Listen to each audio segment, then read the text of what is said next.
Hi guys, welcome to my mini vlog. Jay Swaminarayan. તો જો અહીંયા વરરાજા થઈ ગયા છે રેડી પોખાવા માટે.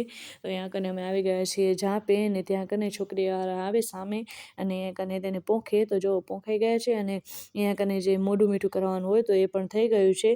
અને હવે મારો ભાઈ ચડશે ઘોડીએ. તો જો અહીંયા કને બધું થઈ ગયું છે અને ઘોડીએ પણ ચડી ગયો છે.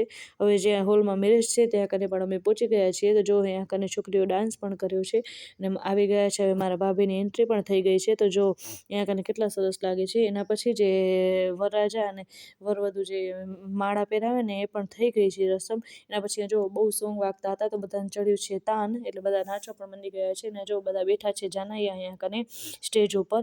ને એના પછી જે માંગ પૂરવાનું હોય ને સિંથ પૂરવાનું એની પણ રસમ ચાલુ થઈ ગઈ છે. તો જો સિંથ પણ પૂરાઈ ગયો છે અને અહીંયા કને જે હાયા લેવાનું કહેવામાં આવે એ પણ લેવાઈ ગયા છે. એટલે કે છોકરીવાળા છોકરાને કપડાં આપે અને છોકરાવાળા છોકરીને કપડાં આપે, તો એ પણ અપાઈ ગયા છે. અને જો અહીંયા કને આવી ગયા છે મારા ભાભી ઘરે. તો અહીંયા કને એમને એમ તો પ્રવેશ દેવાય નહીં. તો જો અહીંયા રોકડી કરવા માટે અમે ઊભી ગયા છીએ આડા, અને રોકડી મળી ગઈ એટલે જો હવે એને મળી ગયો છે ઘરમાં પ્રવેશ. તો હવે થશે એના કંકુ પગલાં.